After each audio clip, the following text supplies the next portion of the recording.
Welcome to the Doric Temple. This temple was built 430 years before Christ. It's still one of the remaining temples here in Sicily. It is intact. You've got to see it. It is still perfect.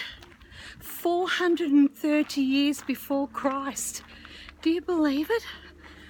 And it's right up on this mountain on Segesta, which is, as I said, about 40 minutes out of Palermo. It's on this mountain, and look at that. Look at that.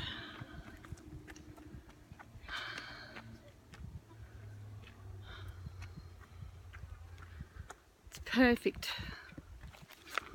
Have a look at that. Can you believe how perfect it is? It's intact, guys, intact.